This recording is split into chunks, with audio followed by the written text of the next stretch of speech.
MCQ में आप लोगों का इंटरप्रिटेशन और इंप्रूव करेंगे, तो आज कुछ क्वेश्चंस ज्यादा करेंगे, बिकॉज मुझे आप लोगों की अंडरस्टैंडिंग लेवल को डेवलप करना है।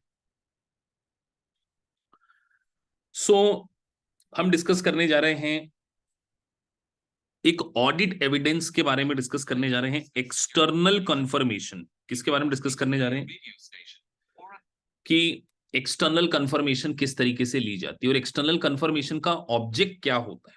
देखिए, जब आप एक ऑडिट करने जाते हैं, आपने अपनी किसी कंपनी के फाइनेंशियल स्टेटमेंट को वेरीफाई करना है, ऑडिट करना है उसका, और आपने उसमें अकाउंट रिसीवेबल देखे और आपने उसके लिए डायरेक्टली अकाउंट रिसीवेबल को एड्रेस किया कि आप अपने बैलेंस को कंफर्म कीजिए, इसको बोलते हैं एक्सटर्नल कंफर्मेशन। आपको क्या लगता है, ये एनालिटिकल प्रोसीजर है, सब्सटेंटिव प्रोसीजर है?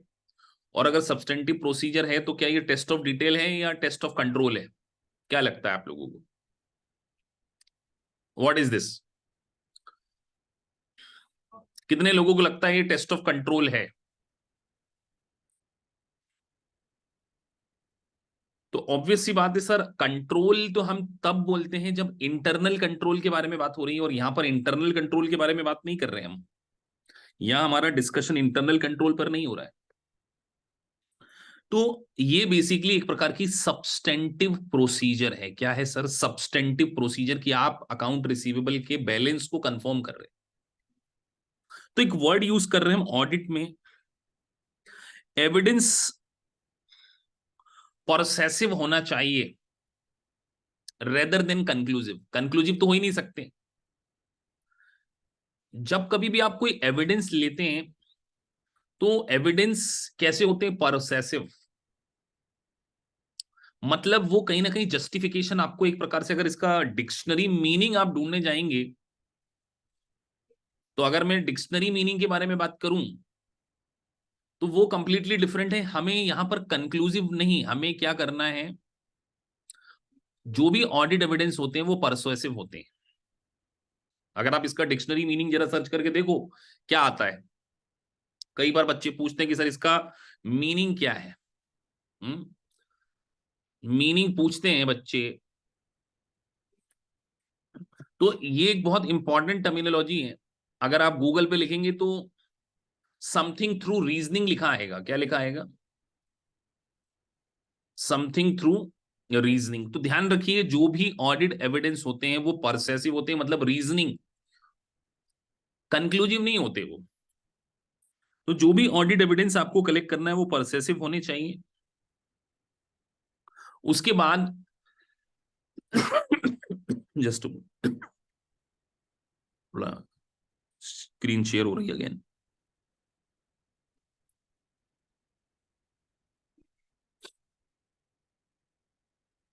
तो ऑडिट एविडेंस की क्वालिटी कंफर्मेशन से बहुत बढ़ जाती है, क्योंकि कहीं ना कहीं एक इंडिपेंडेंट सोर्स है। अगर आप डायरेक्टली अकाउंट रिसीवेबल को लेटर लिख रहे हैं, उनसे कंफर्मेशन मांग रहे हैं, तो कहीं ना कहीं ये जो एविडेंस है आपके लिए और भी क्वालिटी वाले होंगे। और ये डॉक्यूमेंट्री फॉर्म में होते हैं, या तो आपको इलेक्ट्रॉनिक वे में मिलेगा या आपको फिजिकल फॉर्मेट में कॉन्फर्मेशन मिलने वाली। तो कॉन्फर्मेशन जो होगी हमेशा एक रिलायबल, मोर रिलायबल एविडेंस है। इंटरनली जनरेट करने से कहीं ज्यादा रिलायबल होती है कि आप सीधे थर्ड पार्टी से क्या कर रहे हैं, कॉन्फर्मेशन ले रहे हैं। तो conformation is a substantive procedure. हम बार बार डिस्कस करेंगे sir, it's a part of substantive procedure. तो अल्टीमेटली आप डायरेक्टली क्या कर रहे हो, थर्ड पार्टी से रिस्पॉन्ड क्या कर रहे हो, कलेक्ट कर रहे हो। तो ये एक प्रकार का ऑडिट एविडेंस। अब ये इतना इंपॉर्टेंट क्यों है? इसके ऊपर सिमुलेशंस आने के बहुत ज्यादा चांसेस हैं। तो बहुत सारी कॉन्फर्मेशन हम लोग अपने क्लाइंट के, कस्टमर से, उसके, तो मैं आपसे पूछूं, कॉन्फर्मेशन डिस्क्लोजर में ली जाएगी, अकाउंट बैलेंस में ली जाएगी, या ट्रांजेक्शन में ली जाएगी? तो आप क्या बोलोगे? कॉन्फर्मेशन किसके लिए ली जानी चाहिए? Disclosure, account balance, transaction, existence? कौन सा असर्शन के लिए ज्यादा यूजफुल होती है कॉन्फर्मेशन? कॉन्फर्मेशन एग्जिस्टेंस के लिए है या वैल्यूएशन के लिए है? अब आप पहचानना सीख रहे हैं असर्शन। तो सर ऑब्वियस सी बात है, आपने इतना जब हमको डिटेल में पढ़ा दिया है ऑलरेडी, तो अकाउंट बैलेंस एक्चुअली में एग्जिस्ट करते हैं कि नहीं करते, ये क्या है, असर्शन है। तो सर एविडेंस कॉन्फर्मेशन के थ्रू हम एग्जिस्टेंस असर्शन को क्या कर रहे हैं, चेक कर रहे हैं, एग्जिस्टेंस असर्शन। अब इस प्रकार की जो कॉन्फर्मेशन ली जाती है वो डायरेक्ट रिस्पॉन्स लिया जाता है। मैं आपसे पूछता हूं, क्या एक ऑडिटर को कॉन्फर्मेशन लेना है, क्या वो ऐसा करे कि जितने भी कंपनी के अकाउंट रिसीवेबल की लिस्ट उठाए, उसका एड्रेस उठाए और अपना लेटर हेड पे लिखकर उनसे पूछे कि क्या आपको एक्चुअल में इतना पेमेंट देना है या कोई और तरीका होना चाहिए? प्रैक्टिकली बात करेंगे हम। और देयर इज अनदर वे, जैसे आप किसी कंपनी के ऑडिटर हैं, आप गए कंपनी की लिस्ट निकाली और सबको चिट्ठी लिख दी, इज इट करेक्ट वे, और कुछ और होना चाहिए? और होना चाहिए तो क्या होना चाहिए, वो भी आंसर आपको देना है।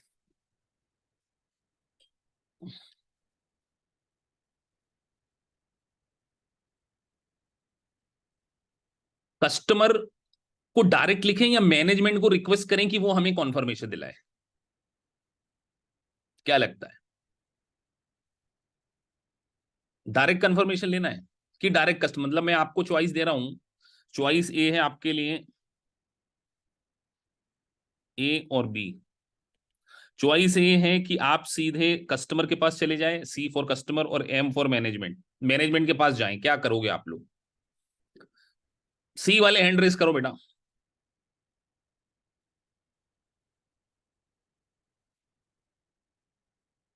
अब मैं आपसे एक बात और पूछता हूं, आप सब मेरे कस्टमर ही हो ना? अगर मान के चलो आपकी कुछ आउटस्टैंडिंग ड्यू हो, कल को एक थर्ड पार्टी उठ के आए, बोले मैं तो शम्मी सलूजा सर का ऑडिटर हूं, मुझे बताइए आपको शम्मी सर को कितना पैसे देना है, आप बता दोगे ईमानदारी से उनको?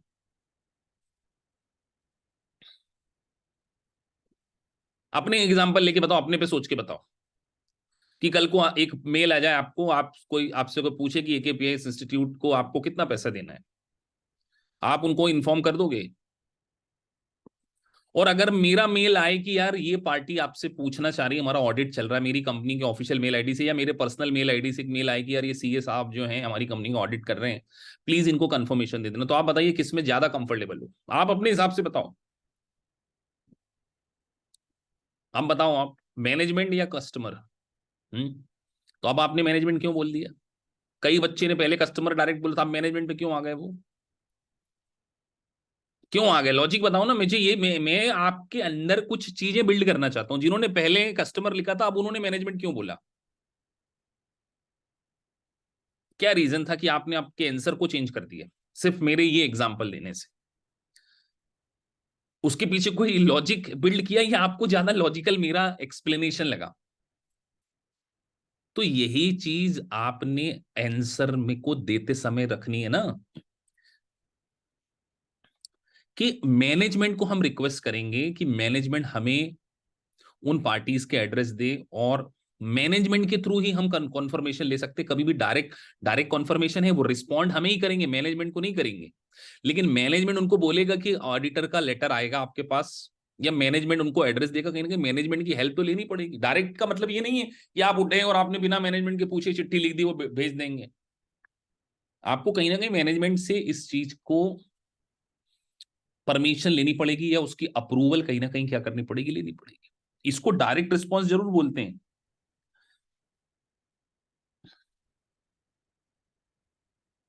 लेकिन इसका ये मतलब नहीं कि मैनेजमेंट से आप पूछोगे ही नहीं। तो ये चीजें प्रैक्टिकली हैं। फिर आप उनको रिक्वेस्ट सेंड करोगे या उनसे फॉलो अप लोगे, ये सारी चीजें चलेगी। अब कंफर्मेशन डिजाइन करना सबसे इंपॉर्टेंट काम है। Designing of conformation is very important, कि कॉन्फर्मेशन को इस तरीके से डिजाइन किया जाए कि रिस्पॉन्स रेट जो है वो हाई होना चाहिए। क्योंकि देखिए आज की डेट में किसी के पास इतना टाइम नहीं है कि कोई भी आपसे कोई इंक्वायरी कर रहा हो और आप उसको सीधे रिस्पॉन्ड कर दें, क्योंकि रिस्पॉन्स रेट बहुत कम होता है। तो आपको बहुत सारी चीजें डिसाइड करते समय ये भी देखना चाहिए कि यार क्या आपको वो कस्टमर जो है वो रिस्पॉन्ड करेंगे कि नहीं करेंगे, तो ये भी कहीं ना कहीं आपको। और फिर आप आरएमएम को भी कंसीडर करोगे कि नहीं करोगे, बताओ, ये आरएमएम इज डायरेक्टली रिलेटेड और नॉट? और इनडायरेक्टली रिलेटेड, ये वर्ड बार बार आएगा, डायरेक्ट और इनडायरेक्ट। अब आप इतने मैच्योर्ड हो चुके हो कि आप ये डायरेक्ट और इनडायरेक्ट वर्ड समझ जा सकते हो। अब आपको पूरे इंटायर ऑडिट में, मेरे ये फंडामेंटल सेशन लेने का पर्पस ही आपको आरएमएम ऐसी जो टर्मिनोलॉजी है, तो आरएमएम का डायरेक्ट रिलेशनशिप है या इनडायरेक्ट रिलेशनशिप है? सर ऑब्वियस सी बात है, जितनी ज्यादा risk of material miss statement होगी उतनी रिलायबल एविडेंस की हमें रिक्वायरमेंट होगी। तो यहां पर पढ़कर नहीं बोलना है कि डायरेक्टली रिलेटेड टू, या तो ये लाइन इससे रिलेटेड भी नहीं थी, तो पता चले आपने ऊपर पढ़ लिया, वो तो उसमें कहीं लिखा भी नहीं है। लेकिन आरएमएम जितनी ज्यादा होगी उतनी ज्यादा कॉन्फर्मेशन की रिक्वायरमेंट होगी सर। जितनी फ्रॉड रिस्क की ज्यादा रिक्वायरमेंट होगी उतनी आरएमएम, उतनी हमें कॉन्फर्मेशन की रिक्वायरमेंट होगी। तो देखिए यहां पर एक वर्ड जो मैं बोल रहा था, मैनेजमेंट ऑथोराइजेशन।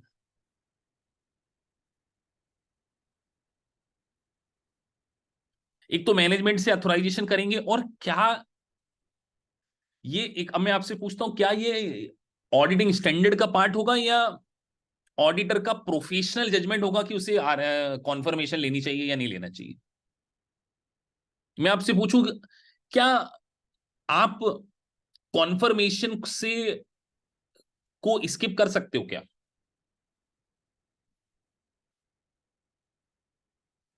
कितने लोगों को लग सकता है सर कॉन्फर्मेशन से स्किप कर सकते हैं? अभी जनरल, अभी हम मेन लेक्चर नहीं पढ़ रहे, मैं आप लोगों के अंदर थॉट डेवलप करना चाह रहा हूं। जिनको लगता है कि कॉन्फर्मेशन से स्किप कर सकते हैं वो यस लिखें।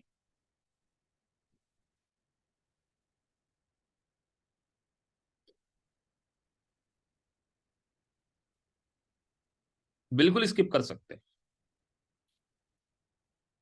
कहीं लॉ में नहीं लिखा है कि आप स्किप नहीं कर सकते क्या? कहीं मैंने आपको ऐसा पढ़ाया अभी इंटायर में कि यूएस गैस में लिखा है कि नहीं, कॉन्फर्मेशन लेना ही पड़ेगा? अपने मन से तुक्का नहीं मारना है कि सर कर, जब तक आपको किसी चीज के बारे में पता ही नहीं है, आप कैसे कह सकते हो कि सर कंफर्मेशन कंपलसरी है? जब हम बार बार बोल रहे हैं कि ऑडिट की ऑडिट प्रोसीजर, अब मुझे बताओ ऑडिट प्रोसीजर कौन सी लगानी? अब आप एक बार बार इस बात को सोचो कि सर आप बार बार बोलते हो इट्स ऑडिट प्रोसीजर, तो ऑडिट प्रोसीजर तो it's professional judgement of auditor कि उसको कौन सी प्रोसीजर लगाना है, उसको नहीं लगाना है। क्या करोगे आप? उसको लगता है नहीं कंपनी की मुझे एक्सटर्नल कंफर्मेशन की जरूरत ही नहीं है। यार उसने देखा कंपनी का इंटरनल कंट्रोल अच्छा है, कंपनी के दो चार सेल्स, सारी सेल्स जो है वो कैश में होती है, वो क्रेडिट सेल्स भी होती है, तो वो बहुत मिनिमम अमाउंट है, थोड़े बहुत बिल है। कंपनी का 1% सेल्स क्रेडिट में होती है, अब आप कंफर्मेशन लोगे कि 1% काम को चेक करने के लिए इतना एफर्ट वेस्ट करोगे क्या? तो ये चीजें आपको एग्जामिनर यही तो चेक करने जा रहे हैं कि आप ऐसा सोच पा रहे हो कि नहीं, कि आपको ये पता होना चाहिए कि audit procedure is totally a professional judgement, prior experience on the audit. तो ये सारा कहीं ना कहीं आप डिजाइन करते समय सोचोगे। अब कॉन्फर्मेशन के दो प्रकार होते हैं, एक होती है पॉजिटिव कॉन्फर्मेशन, ये अब ये काम की चीजें, स्पेसिफिकली सिम्स से रिलेटेड काम की चीजें।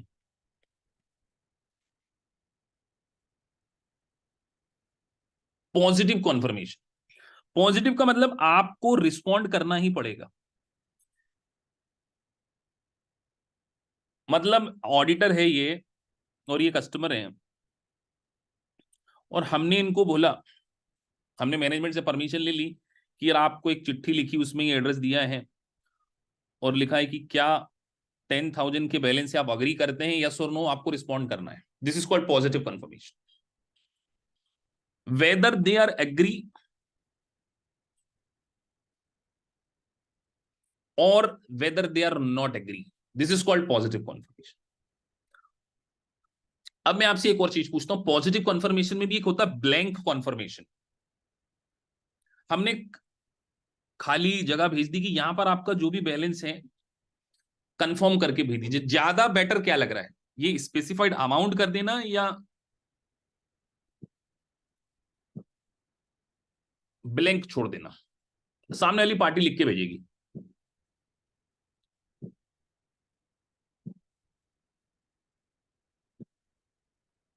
सर देखा जाए तो ऑडिट के पॉइंट ऑफ व्यू से ब्लैंक बेटर है। पूछो क्यों। यार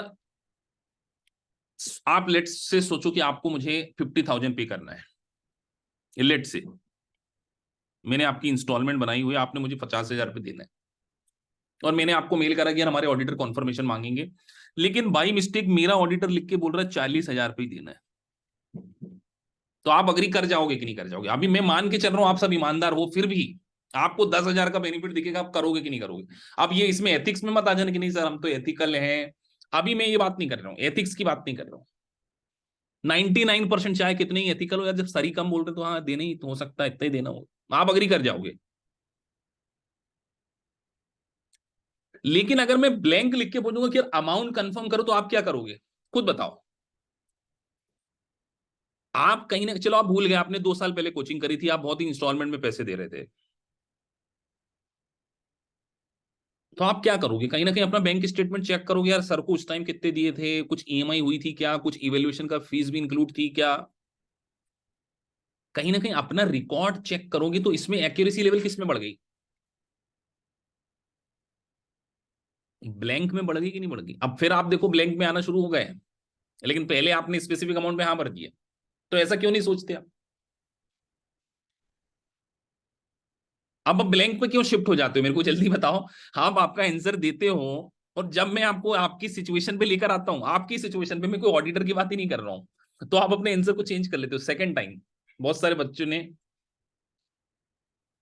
हाँ अब देखो अंकुर ने बहुत सही लिखा कि अगर हम ब्लैंक भेजेंगे तो रिस्पॉन्स रेट क्या हो जाएगा, कम हो जाएगा या बढ़ जाएगा?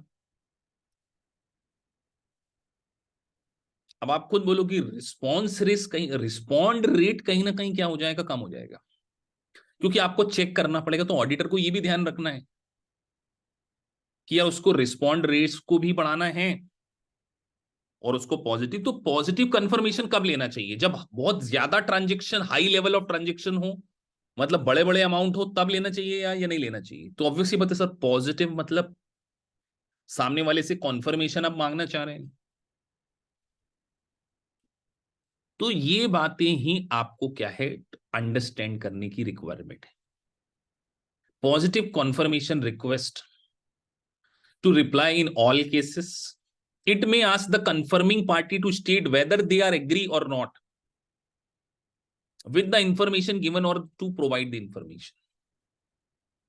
और सबसे इंपॉर्टेंट बात, पॉजिटिव कंफर्मेशन का रिस्पॉन्ड तभी कंसीडर किया जाएगा व्हेन पार्टी इज रिस्पॉन्डिंग।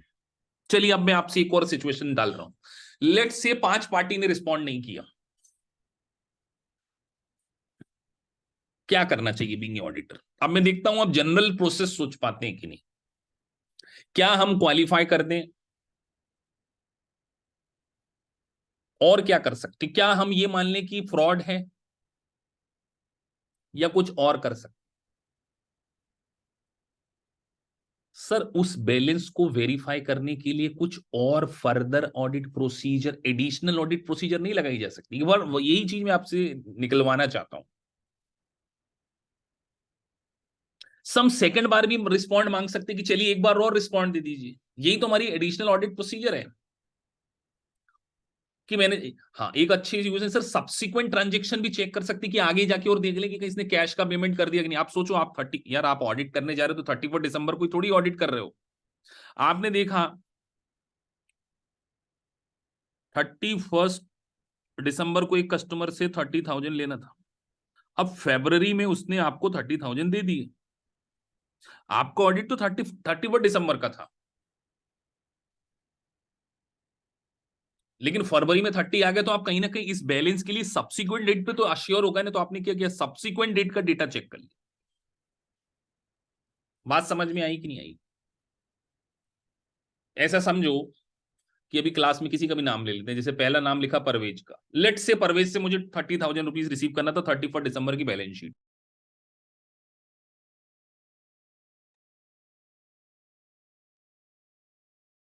एक सेकेंड, वो कनेक्शन उड़ गया था। तो मैंने बोला कि मुझे परवेज से 30,000 लेना था 31 दिसंबर की, और आपने उनको चिट्ठी लिखी, उन्होंने रिस्पॉन्ड नहीं दिया।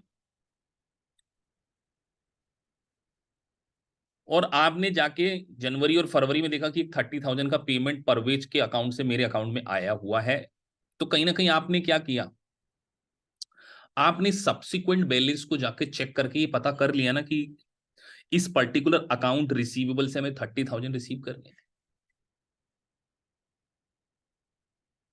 बात समझ में आ गई कि नहीं आ गई कि सर हम एक फर्दर एडिशनल ऑडिट प्रोसीजर भी क्या कर सकते हैं, लगा सकते हैं, when response are not received, कि अगर आपको रिस्पॉन्ड नहीं मिला तो आप और कुछ करोगे, आप हाथ पे हाथ धड़े रख के नहीं बैठोगे कि ये हो गया मैनेजमेंट से बात करेंगे, ऐसे थॉट नहीं आना चाहिए आपके दिमाग में। आपके दिमाग में बार बार यही चीज आनी चाहिए कि ऑडिटर का काम ऑडिट को कंप्लीट करना है, क्रिटिकल अप्रोच नहीं लेना है कि सीधे हम मैनेजमेंट के पास चले जाएंगे, हम तो बैलेंस शीट को सर्टिफाई हम वो कर देंगे, ये ऐसे थॉट बच्चों जैसे होंगे। अब बहुत इंपॉर्टेंट बात लिखी, ब्लैंक कंफर्मेशन से क्या इंपॉर्टेंट चीज निकल कर आएगी। Blank confirmation requests are used to reduce the risk that recipient will respond without verifying the information. आप सोचिए, आपने किसी को खाली चिट्ठी पहुंचा दी कि इस पे बैलेंस लिखो, तो इस बात को आपने कंप्लीटली एलिमिनेट कर दिया कि वो बिना वेरीफाई करे आपकी इंफॉर्मेशन को फिल करे। क्या ऐसा हो सकता है कि आपके पास लेटर जाए कि यार कितना पेमेंट देना है और आप आंख मूंझ के बोल दो 50,000 देना है, लाख रुपए देना है? ऐसा तो कुछ नहीं बोलोगे ना। या तो आप रिस्पॉन्ड नहीं करोगे, और अगर करोगे तो बिल्कुल वेरीफाई करके ही करोगे। और अगर आपने विदाउट कंफर्म किए फिल करके हाँ अप्लाई कर दिया, तो आप सामने वाले से बोलोगे कि भैया आपने कंफर्म क्यों नहीं किया अमाउंट। लेकिन सबसे बड़ा क्या है, फिर इसमें लोग बोलते हैं यार हम क्यों रिस्पॉन्ड करें, ऑडिटर कोई सीआईडी ऑफिसर तो है नहीं कि जो उसकी बात का रिस्पॉन्ड करना ही करना है, नहीं करना अभी हमारे पास समय नहीं है। यार आप आपकी जिंदगी में और दूसरे भी तो मैटर्स हो सकते हैं कि आपको एक ऑडिटर का आया कि नहीं भैया कंफर्म कंफर्म करो, तो आप उसके लिए बैठे हो ना। कोई बाउंडेशन है क्या आपके ऊपर एज ए कस्टमर? कोई वो सीआईडी ऑफिसर तो नहीं है, या आई आई आईबी का पर्सन थोड़ी है, या कोई अमेरिका की कोई सीआई एजेंट है जो उसकी बात का रिस्पॉन्ड करना कम। तो इसलिए लिखा disadvantage is lower response rate because of the additional effort required. Sir again 3-4 keyword निकल के आ गए हमारे दिमाग में, कीवर्ड्स जो मैं हमेशा आपको बता रहा हूं। सर पॉजिटिव कंफर्मेशन, कहीं ना कहीं जहां पर आरएमएम ज्यादा होगी वहां पर रिक्वायरमेंट होगी। हाई बैलेंस, जहां पर बहुत रिस्क अमाउंट ज्यादा है या बहुत सिग्निफिकेंट ट्रांजेक्शन हैं, सिग्निफिकेंट अकाउंट बैलेंस है, वहां पर रिक्वायरमेंट होगी। ये कहीं ना कहीं आपका अश्योरेंस लेवल भी क्या कर देगा, बताइए। अश्योरेंस लेवल विल इंक्रीज और इट विल डिक्रीज। कंपनी के फाइनेंशियल स्टेटमेंट के ऊपर अश्योरेंस लेवल, तो सर ऑब्वियस सी बात है पॉजिटिव कॉन्फर्मेशन के कारण आपका अश्योरेंस लेवल, आपका एक ऑर्गेनाइजेशन पे ट्रस्ट और बढ़ जाएगा। बट सर एक रिस्क भी है कि लोअर रिस्पॉन्स रेट आ सकता है। तो ये सारी चीजें। सर नेगेटिव कॉन्फर्मेशन, तो नेगेटिव कॉन्फर्मेशन क्या है, respond only if they disagree. मतलब मेल पे आपको आया कि अगर आप को ये बैलेंस, जैसे कई बार देखते हो मेल पे आता है ना, do not reply to this mail, do not necessary लिखते हैं ना, वो क्या है? आपने ऐसा मेल आता ही नहीं आता है कभी कभी आपको, कहीं ना कहीं से आता होगा मेल इस प्रकार का, इट्स ऑटो जनरेटेड, या इनकम टैक्स डिपार्टमेंट से या कहीं से, या म्यूचुअल फंड कहीं आपने अगर इन्वेस्टमेंट वगैरह किया हो, तो वो एक नेगेटिव कॉन्फर्मेशन है। गवर्नमेंट ईमेल जो होते हैं जनरली वो नेगेटिव कन्फर्मेशन होते हैं। मतलब नेगेटिव का मतलब ये नहीं है कि ऑडिटर आपसे नकारात्मक बैलेंस पूछना चाह रहा है कि कहीं माइनस में तो नहीं चल रहा बैलेंस, ना ना ना ना। ऑडिटर आपसे पूछना चाह रहा है कि अगर आप डिसएग्री हैं तो रिस्पॉन्ड करें, अदरवाइज आप कुछ मत करिए। तो बताइए यहां पर अमाउंट छोटे छोटे बैलेंस, छोटे बैलेंस के लिए ये इस प्रकार की कंफर्मेशन रिक्वायर्ड होगी या लार्ज बैलेंस के लिए होगी? तो ऑब्वियस सी बात है सर, नाम से क्लियर है। छोटे छोटे बैलेंस के लिए हम बहुत सारे कस्टमर को एक साथ मेल डाल देंगे, लाखों कस्टमर एक कंपनी के, सबको मेल डाल दिया। जहां पर are not use as only substantive, क्योंकि ये केवल एक ओनली सब्सटेंटिव प्रोसीजर नहीं हो सकती। और यहां पर आरएमएम लो होना चाहिए या आरएमएम हाई होना चाहिए? सर ऑब्वियस सी बात है, यहां पर आरएमएम लो होगा, लो आई नहीं, रिस्क है ही नहीं, छोटे छोटे बैलेंस है, क्या ही की रिस्क है, क्यों पॉजिटिव सबसे मांगे, तो नेगेटिव कॉन्फर्मेशन। और ऑडिटर को कहीं ना कहीं कंपनी के इंटरनल कंट्रोल के ऊपर भी बहुत ज्यादा भरोसा है, और स्मॉल होमोजीनियस आइटम्स हैं, बहुत सारी पॉपुलेशन भी बहुत ज्यादा है, तो अगर बहुत ज्यादा पॉपुलेशन होती तो सबसे पॉजिटिव कॉन्फर्मेशन नहीं मांगी जा सकती।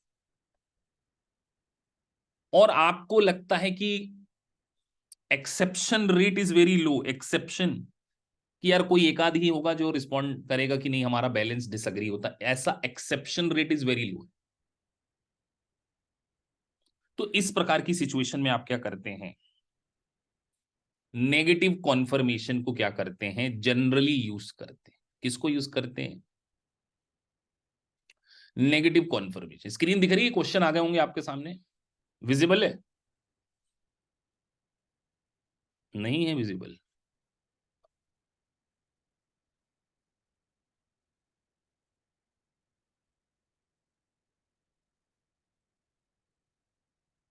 चलिए अब शुरू हो जाइए। अब आपको आज 27 क्वेश्चन में आपको आंसर देना है,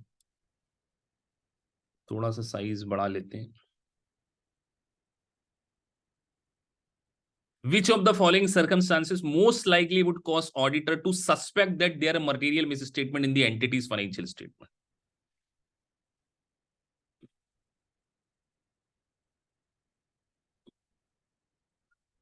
cash transaction are electronically processed, और कोई ऑडिट ट्रेल नहीं होती है। क्या इलेक्ट्रॉनिक प्रोसीजर के कारण हम कह दें कि कंपनी के फाइनेंशियल स्टेटमेंट को मिस स्टेटमेंट माना जाएगा?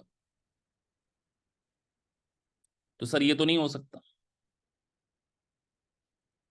Sir unusual discrepancies between entity records and confirmation replies, अब देख के ये लग रहा है कि सर अब ये दूसरे ना भी पढ़े तो ये लग रहा है, अगर आगे के दो ना पढ़े तो ये लग रहा है, तो अभी हम दो नहीं पढ़ते, इसको क्लिक कर देते हैं, तो इतना कॉन्फिडेंस तो आपके दिमाग में आ जाना चाहिए कि यही होगा। लेकिन ये गलती एग्जाम में नहीं करना है, और ना ही पढ़ते समय, क्योंकि हो सकता है आगे कुछ और बेटर बात लिखी हो, ऐसा थोड़ी है। फिर भी पढ़ना चाहिए। Management enforce strict budgetary control, तो अगर मैनेजमेंट कोई स्ट्रिक्ट बजटरी कंट्रोल देता तो इसका क्या लेना देना मिस स्टेटमेंट से? और अगर किसी बैंक रिकंसिलेशन में आउटस्टैंडिंग चेक है तो क्या कोई सस्पेक्ट मिस स्टेटमेंट है क्या? बैंक रिकंसिलेशन में तो बनाते ही आउटस्टैंडिंग चेक्स के लिए बनाया जाता है, तो कोई दिक्कत ही नहीं है इसमें, तो खत्म हो गया काम। अब इस क्वेश्चन का आंसर आप ही पढ़ोगे, आप ही आंसर दोगे। क्लास में मेजोरिटी स्टूडेंट पार्टिसिपेट करें, मैं देखता रहता हूं आप लोगों की चैट, बस मैंने चैट को प्राइवेट कर रखा है जिससे मैं ही पढ़ पाऊं।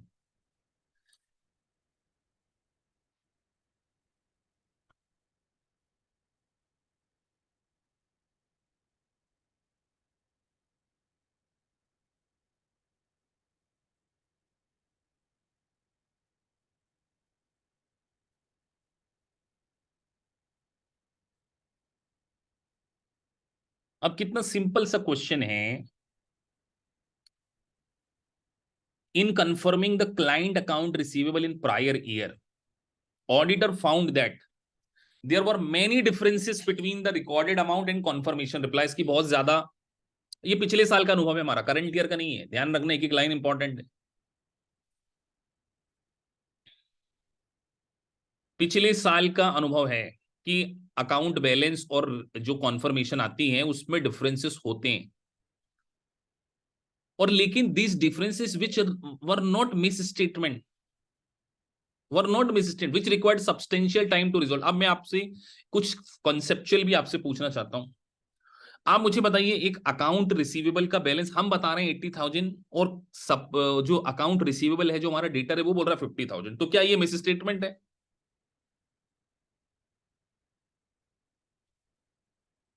हम बोल रहे हैं हमें 80 लेना है, और वो बोल रहा नहीं 50 ही देना है। सर रिकॉन्सिलेशन नाम की भी तो चीज हो सकती है, हो सकता है कि उसने हमको एक 30,000 का चेक इशू कर दिया हो और वो अभी बैंक में क्लियरेंस में नहीं आया हो, तो हमको तो पता ही नहीं है। चेक इन ट्रांजिट हो सकता है, हमने तो एंट्री करी नहीं, उसने तो अकाउंट डेबिट मार दिया, और वो बोल रहा है 50,000, हमारा लेजर बोल रहा है 80,000। तो यहां पर वो बोल रहे हैं the difference which were not misstatements, वो खुद बोल रहे हैं। Required substantial time to resolve in defining sample units. अब आपको सैंपलिंग करना है। पिछले साल का अनुभव बोल रहा है कि यार मिस स्टेटमेंट ज्यादा नहीं होता, तो कौन से ले, लार्ज अकाउंट बैलेंस उठाएं या स्मॉल उठाएं? तो अब मेजॉरिटी स्टूडेंट डी पे बोल देंगे कि सर जब मिस स्टेटमेंट है ही नहीं, तो क्या छोटे अकाउंट बैलेंस को चेक करना सही है? अभी भी कई लोग सी पे अटके अटके हुए हैं। अब मेरे ऐसा कहने से तो डी पे आ गए कई बच्चे। बस मैं यही तो देखना चाहता हूं कि आप अपना दिमाग लगाते हो कि नहीं। कई ऐसा ऐसे वो गेम्बल नहीं खेलना कि बी सी डी केबीसी के हॉटस्पॉट पे नहीं बैठे हो। क्वेश्चन को पढ़ो। जब कोई मिस स्टेटमेंट है ही नहीं, इन सैंपलिंग,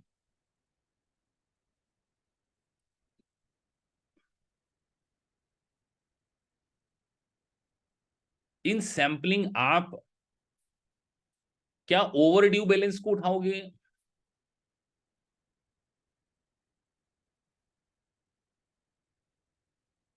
क्योंकि आपको पहले पता चल चुका है क्या ओवर ड्यू बैलेंस को उठाएं, तो आपके मन में अब आ गया होगा कि सर जो आउटस्टैंडिंग बैलेंस है, ओवर ड्यू बैलेंस है।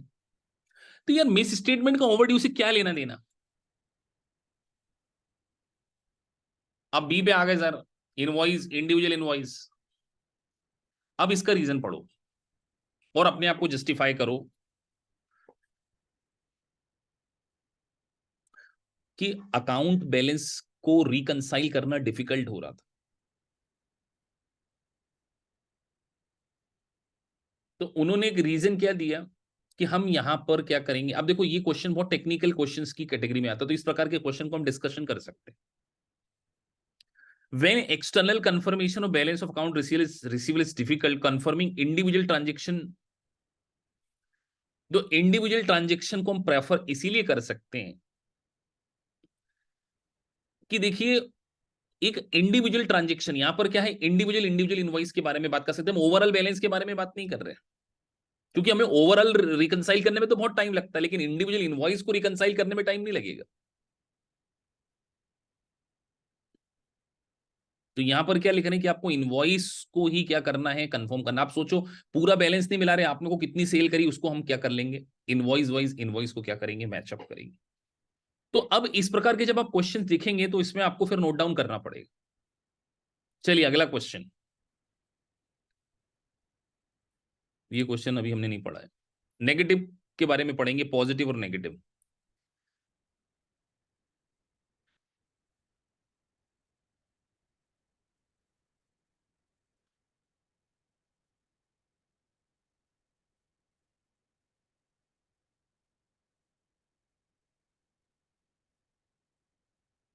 सर ए और डी तो नहीं हो सकता, बाहर कर दो। ऐसा कहीं हमने पढ़ा है क्या कि पॉजिटिव ट्रेड ट्रेड बैलेंस के लिए और नेगेटिव अदर बैलेंस के लिए, तो ए और डी तो सीधे बाहर हो गए sir. Positive from where assessment is low, तो वो तो सर असेसमेंट रिस्क मटेरियल में हाई होता था, वहां पर लेते तो वो तो हो ही नहीं सकता। तो ए और डी तो बाहर हो गए। तो सर पॉजिटिव कंफर्मेशन क्या छोटे छोटे बैलेंस के लिए लेते हैं? हम्म। तो आप सब किस पे आ जाएंगे?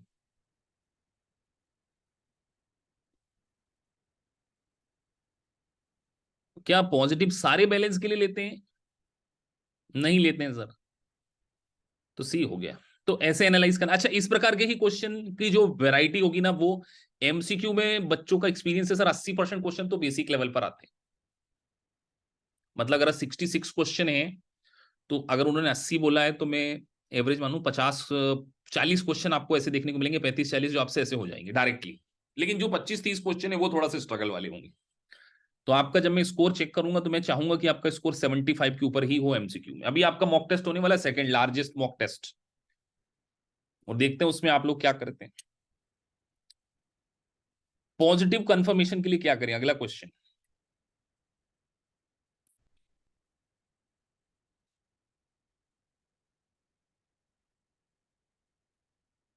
कि सर हमको पॉजिटिव कंफर्मेशन हमको रिस्पॉन्ड नहीं मिला। अब देखो वो वर्ड आ गया सब्सिक्वेंट। अब आपने मेरे सब्सिक्वेंट को रट लिया, लेकिन इसका ये मतलब नहीं है कि क्योंकि यहां पर ये भी तो हो सकता है कि सेकंड हम भेज दें, ये क्यों नहीं हो सकता?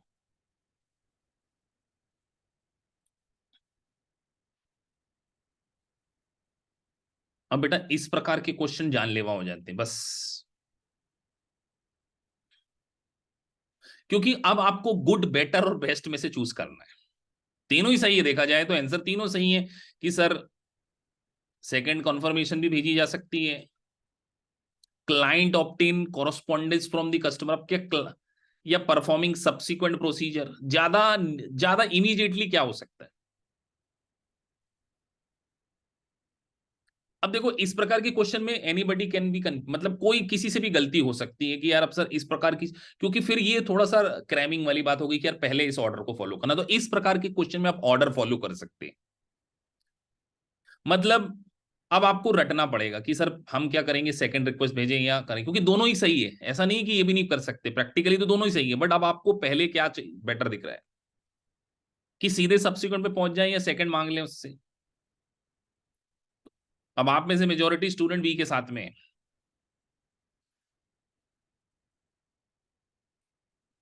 तो ये चीजें रटनी पड़ेंगी। मैंने भी बोला था कि आप सेकंड रिक्वेस्ट भी भेज सकते हैं, ऐसी चीजें आपको कुछ चीजें याद करनी पड़ेंगी कि अगर पहली बार में रिस्पॉन्ड नहीं आता है तो सर पहली स्टेप क्या होगी, सेंडिंग सेकंड रिक्वेस्ट। ऐसे नोट्स आप बना सकते हैं,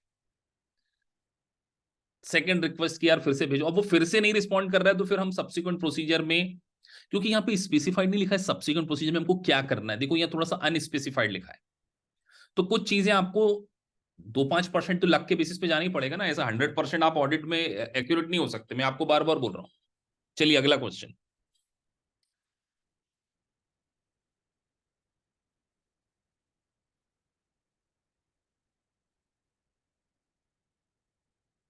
विच of the following statement auditor most likely to add negative,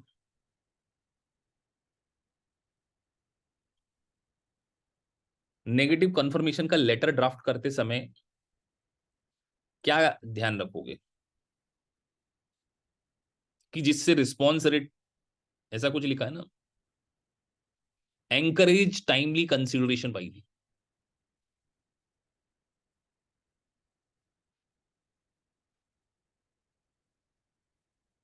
ये भी टेक्निकल हो गया सर थोड़ा सा।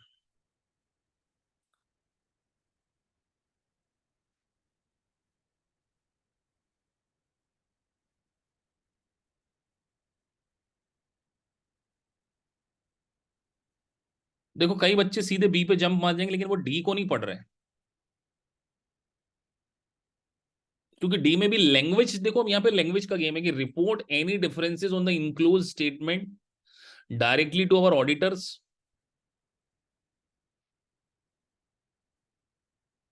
और दूसरे में लिखा है you do not report any differences within 15 days it will be assume that the statement is correct. ज्यादा बेटर क्या लग रहा है, ये दोनों में से कोई एक सही हो सकता है। The following invoice have been selected for confirmation represent overdue, और तीसरा this is not request for payment, तो लैंग्वेज के ऊपर गेम है। तो सर दोनों में हम यहां पर देखिए, यहां पर हमने 15 दिन का समय लिया है, अगर सबसे इंपॉर्टेंट चीज है तो कितने स्टूडेंट डी के साथ में हैं, मेरा इंफोसिस डी पे ज्यादा है, मैं भी गलत हो सकता हूँ, ऐसा थोड़ी मेरा 1%, मेरा भी तो 1%, अगर अगर मेरे में 1%, देखो 1% किसी, मैं 99% की गारंटी देता हूँ कि मेरे 99, 90 तो नहीं, 95% क्वेश्चन सही हो जाते हैं। अब मैंने डी बोल दिया, सब लोग डी पे आ गए, वो सब ने अपना, देखो ये चीज आपने को नहीं सुना, आपका माइंड भी कई बार आपको ऐसे एग्जाम में बोलेगा कि हमें सर डी पे जाना है या बी पे जाना, आपको श्योर होना चाहिए। मैं तो आपको कंफ्यूज करने के लिए बैठा हूँ, आपका माइंड हूँ कि जो आपके अंदर नए नए थॉट डाल रहा हूँ आपके दिमाग में, वहां पे थॉट आएंगे, यहाँ पे 15 दिन लिखा हुआ है। भैया ऑडिट के पास इतना समय नहीं कि वो इंतजार करते फिरेगा, उसने 15 डेज का एक इमीडिएट शॉर्ट पीरियड दिया है, तो यहाँ पर स्पेसिफिक बात थी। अब आप जब घर पे एनालाइज करेंगे तो यहाँ पे पढ़िए, तो यहाँ पे लिखा है, देखो although the statement is appropriate for confirmation but it does not encourage timely response, क्योंकि टाइम, अब देखो यहाँ पर आपको दिमाग में ऐसे नोट्स बना, टाइमली भी है तो टाइमली मतलब हम यहाँ पे डेज डेज कंसीडर कर रहे हैं, तो अब जब आप पढ़ो तो आप अपने आप को एनालाइज करो कि अच्छा यार, टाइम लिमिट एनालाइज, सॉल्यूशन को पढ़ते समय भी आपको एनालाइज करना है। एटलीस्ट आपकी पोजीशन ऐसी जरूर पहुंच जानी चाहिए एमसीक्यू करते समय कि आप 4 में से 2 छांट पाओ और आपको हल्का सा किसी में एक थोड़ा बहुत डाउट हो, अगर कोई कॉम्प्लिकेटेड क्वेश्चन है। अदरवाइज आपके सारे क्वेश्चन सही होने चाहिए।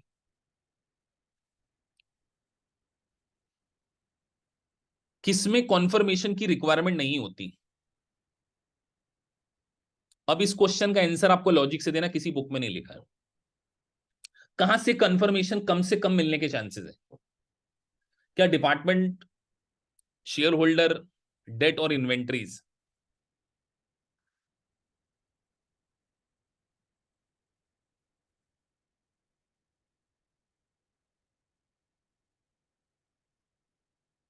क्या इनकम टैक्स डिपार्टमेंट ऑडिटर का रिस्पॉन्ड करेगा?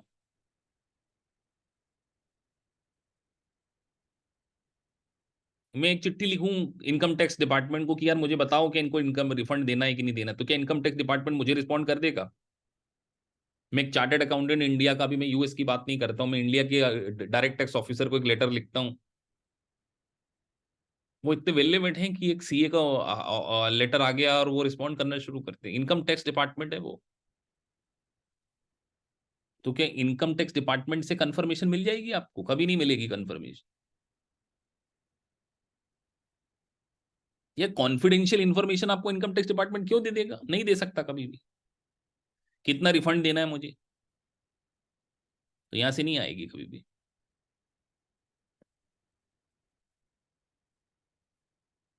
इन auditing account receivable, the negative form of external confirmation request most likely would be used when. बहुत सरल है तो।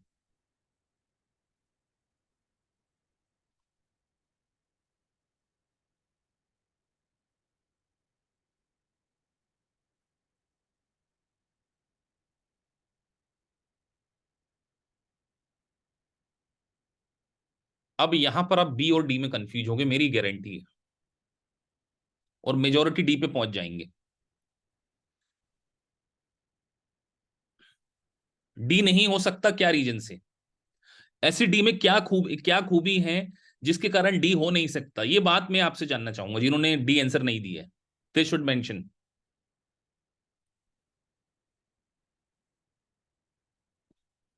डी में ऐसी क्या रीजन है, ऐसा क्या बात लिखी, सारी बात सही लिखी, एक बात गलत लिखी डी में, कि एरर बहुत ज्यादा है। एरर होगा तो कभी भी नेगेटिव कंफर्मेशन भेजी नहीं जा सकती। तो यही बात के कारण डी नहीं हो सकता। और एक ये भी नहीं हो सकता, बाकी सब अब अच्छा, किसी बच्चों ने बोला sir small number of accounts. Small number of accounts में हम नेगेटिव कब से भेजने लगे? तो वो तो हो नहीं सकता सर। तो सर अब यही बचा है, assess risk of multiplication relatively is low. तो जहां पर आरएमएम कम होता है वहां पर ये हो सकता है। लेकिन अब एक और ये भी तो पढ़े, ऐसा आप किसी ने सी दे दिया ड्यूअल प्रोसेस टेस्ट, तो ये ड्यूअल प्रोसेस हमने कहां पढ़ के आए? कहीं नहीं पढ़ा सर ऐसा। तो देखो, आंसर सही होना गलत होना कई बार मैटर नहीं करता, आपकी प्रोसेस सही होनी चाहिए। और टेक योर टाइम।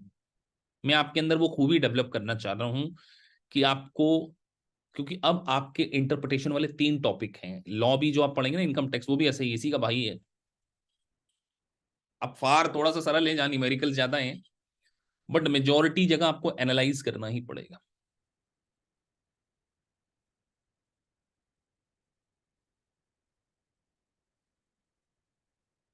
एक एक लाइन इंपॉर्टेंट होती है। देखो ये इन इफेक्टिव लिखा है, इसको भी ध्यान से पढ़ो। Ineffective, read this an answer.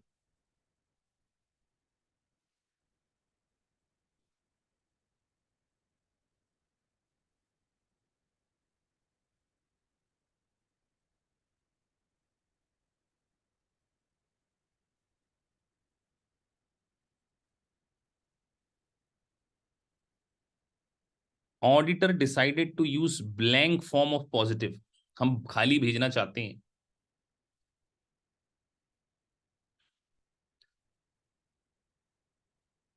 The auditor should be aware that the blank form may be ineffective because few response may occur because more effort is required for the recipient. तो आपको ये बात पता है, आपने सही पढ़ा, सही समझा और आंसर दे दिया।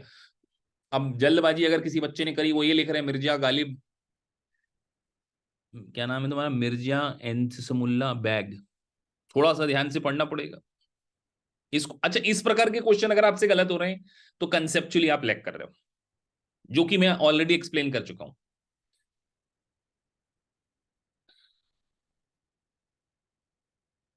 इन which of the following circumstances negative form of account receivable.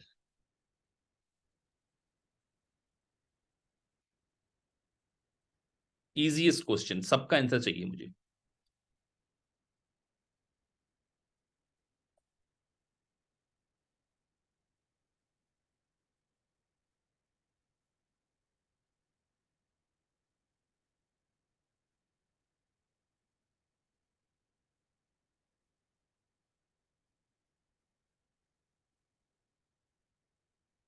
इससे इजी क्वेश्चन नहीं हो सकता।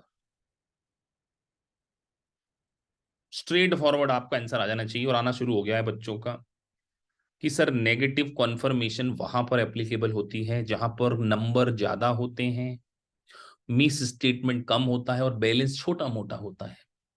तो उसका आंसर आप लोगों ने सही दे दिया है, डी। स्ट्रेट फॉरवर्ड, ऐसे क्वेश्चन स्ट्रेट फॉरवर्ड कहलाते हैं। ये रट्टाफिकेशन नहीं, सीधा आपने पढ़ा समझा और आंसर दिए।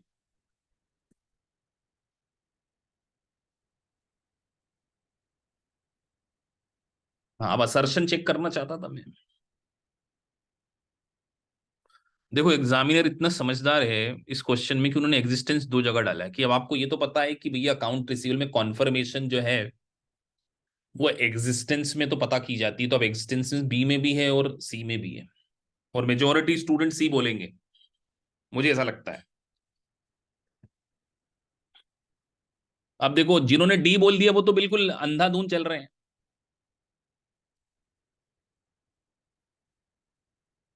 सर, ये श्योरिटी है कि इसके अंदर राइट एग्जिस्टेंस है, तो दोनों में एग्जिस्टेंस है, बी में भी है और सी में भी है। बट बी क्यों सही है या सी क्यों सही है, ये डिसीजन आपको लेना है। तो आपके पास अकाउंट रिसीवेबल है, वो आपका राइट है या नहीं है, ये ज्यादा जरूरी है जानना, या पूरे अकाउंट रिसीवेबल, कहीं अकाउंट रिसीवेबल में कोई मिस्टेक तो नहीं है। Right and obligation is better word. तो सर एग्जिस्टेंस के साथ में अगर हम इसको लगा दें तो सही हो जाएगा। तो देखो, आपको ये छोटी छोटी चीजें पता होनी चाहिए जो हमने पहले डे पे पढ़ ली थी, असर्शन। जब आप सीक्वेंस में पढ़ने जाएंगे तो 10वें नंबर पे चैप्टर है, लेकिन असर्शन हम पहले डे पे पढ़ लिए, पहले या दूसरे लेवल पे। बात समझ में आ गई कि आपके ही है कि नहीं, वो लेना है भी कि नहीं लेना है आपको, कि ऐसे ही बता रहे हो आप। तो राइट।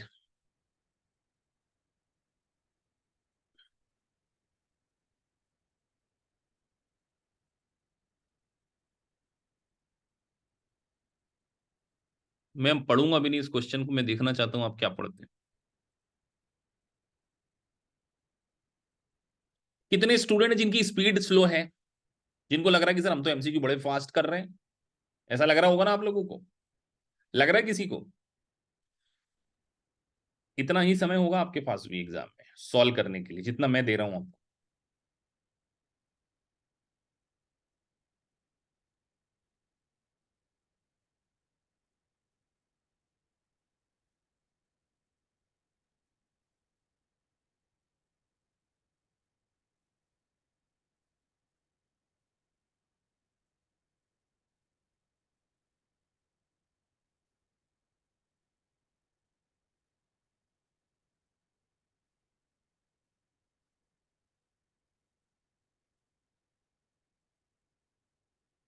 मेरी स्पीड ज्यादा है या आप लोगों की स्लो है, जरा आंसर देना इस बात को।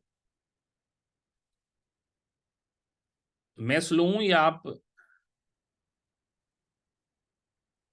मैं स्लो तो नहीं हूं, मैं ज्यादा फास्ट तो नहीं हूं ना। इतना ही समय है बेटा एग्जाम में।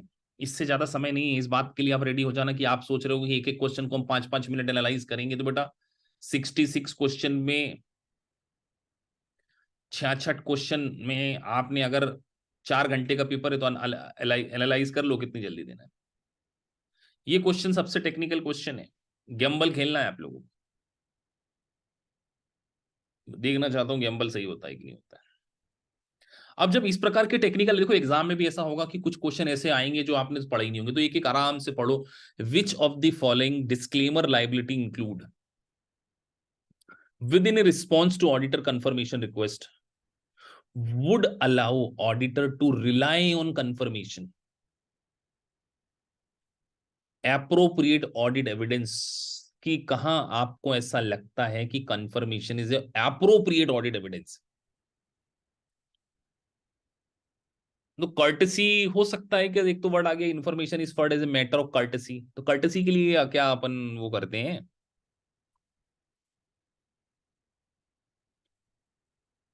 Information is not guaranteed to be accurate or current and could be matter of opinion.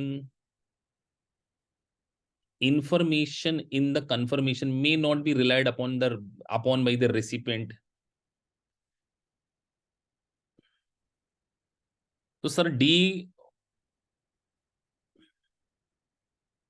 Majority student जो जा रही है वो, जरा आंसर दो।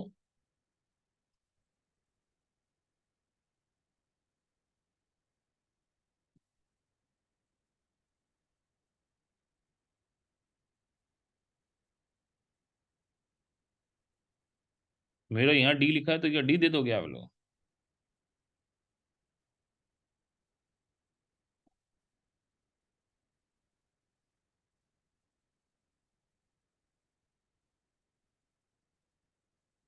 कुछ लोग गैस वॉक खेल रहे हैं सी। चलो मेजॉरिटी स्टूडेंट को हम टिक कर लेते हैं।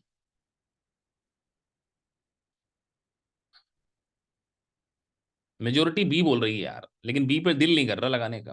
हम्म, दिल नहीं कर रहा था क्योंकि बी तो था ही नहीं, पर मेजोरिटी बी में है। फिर सेकंड मेजोरिटी थी डी में। अब तो क्या बचे सर, कर्टेसी को हटा दो तो सी बचा है, और अल्टीमेटली वो कर्टेसी वाला ही आंसर सही था। अब इस क्वेश्चन का सॉल्यूशन पढ़ना बनता है सर। अब आप सॉल्यूशन पढ़िए और आप क्वेश्चन को समझिए, तो कई ऐसे क्वेश्चन, 1-2% होंगे क्वेश्चन,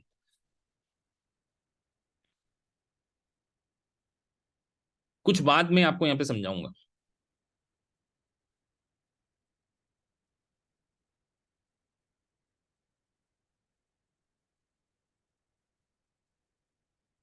एक वर्ड वहां पे लिखा था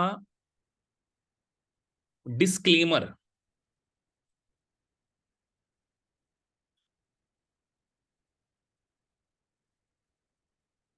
Which of the following disclaimer of liability included with response to auditor confirmation? कितने लोगों को लास्ट लाइन समझ में आ गई।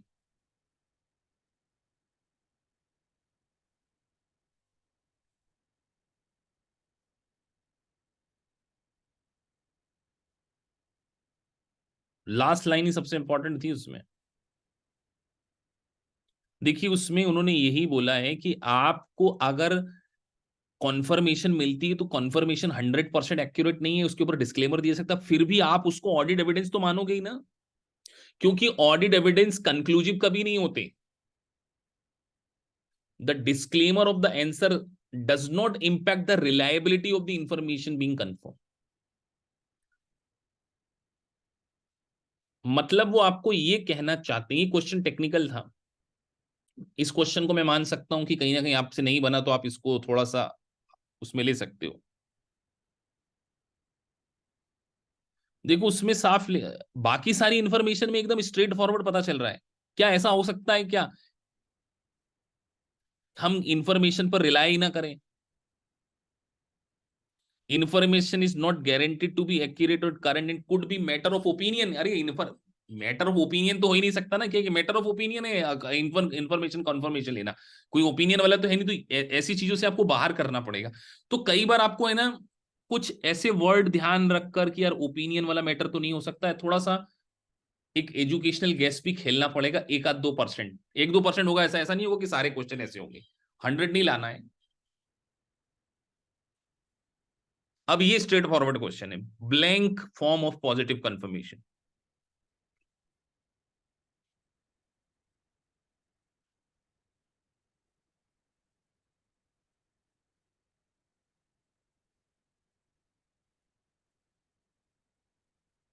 इजिएस्ट क्वेश्चन है ये।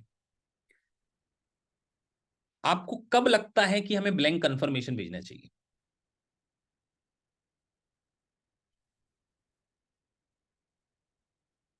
कब लगता है? जब आपको इस बात का डर हो ना कि वो कहीं बिना वेरीफाई करे इंफॉर्मेशन ना भेज दे, यही डर होगा ना। ये बात के ऊपर मैंने अटेंशन पहले भी दिया था कि ब्लैंक कंफर्मेशन हम तभी भेजते हैं जब हमको लगता है कि यार वो कल को चेक ना करे तो हमें उसको अब आंसर दीजिए।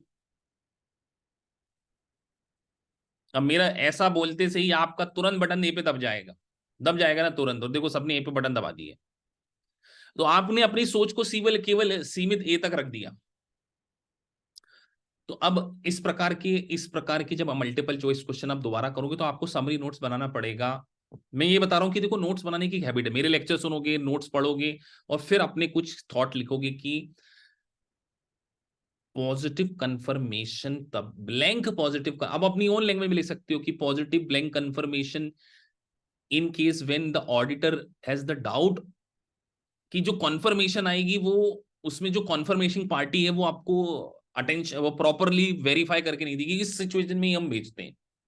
तो आप अपनी ओन लैंग्वेज में भी अपनी नोट्स बना सकते हो कॉन्सेप्चुअली स्ट्रॉन्ग करने के लिए। हर चीज जरूरी नहीं है कि आपको मुझसे सुन के ही सीखनी है। चलिए last question of the day.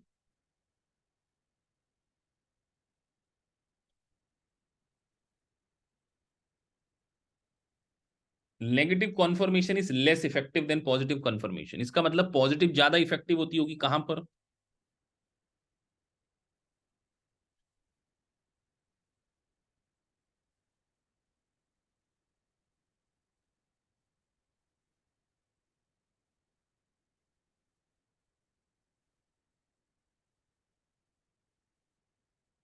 B और सी में डाउट आना चाहिए आप लोगों को।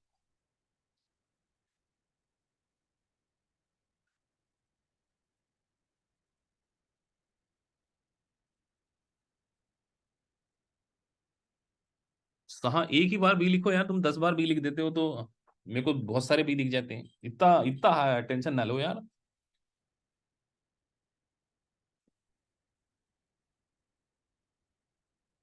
ऑब्जेक्टिवली।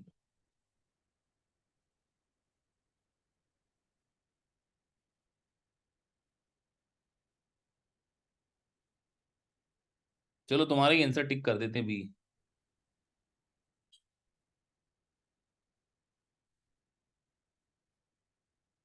इसमें भी कंफ्यूजन था ना बी और सी में, कि सबको क्लियर था बी होगा। चलिए मेजोरिटी स्टूडेंट को क्लियर था, तो आप घर पे जाएंगे, थोड़ा सा एनालाइज करेंगे, पढ़ेंगे, तो और ओवरऑल आपको चीजें क्या होंगी, क्लियर होंगी, मैं ऐसा मान के चलता हूँ। और जब आप यहाँ पर सबमिट करेंगे ऐसे, तो आपकी ग्रेड रिपोर्ट अगर आती है 85% के ऊपर, जैसे अभी हमने यहाँ पर, और आपका देखो यहाँ पर समय जो मैंने लिया वो 4 मिनट 40 मिनट, ये बहुत ज्यादा समय है। इतना समय आपको एग्जाम में नहीं मिलेगा, ये बात भी आपको ध्यान रखनी है। आपको जो समय लेना है वो 1.5 मिनट के अंदर ही आपको सारी सिचुएशन का क्या करना है, एनालिसिस करना है। अगर आप ये पोजीशन पर, आने वाली पोजीशन पे पहुंच गए सारी की सारी यूनिट्स में, तो इसका मतलब आप एक अच्छी पोजीशन पर हो, आप ऑडिट को पास कर लोगे। और अगर ऑडिट आपने पास कर लिया तो मैं इस बात की गारंटी देता हूं रेगुलेशन और टीसीपी भी आपसे पास हो जाएगा। फार की नहीं देता, क्योंकि far is completely different skill की रिक्वायरमेंट है, मतलब ऑडिट पास करने वालों में टीसीपी और रेगुलेशन पास करने की स्किल होगी। सिमिलर काइंड ऑफ लॉ का पेपर है वो, थोड़ा सा लैंग्वेज वाला पेपर है वो भी, लेकिन far is completely different dimension. सोमवार बात कर लेते हैं तुमसे अंकुर। नेहा यादव आपसे भी बात कर लेते हैं, मंडे आपसे बात कर लेते हैं regarding further study plan and all. चलिए तो मिलते हैं आपसे नेक्स्ट क्लास में। हाँ, दीपिका मैडम से आप कांटेक्ट कर लेना अंकुर। तो अभी हम लोग ज्यादा डिस्कशन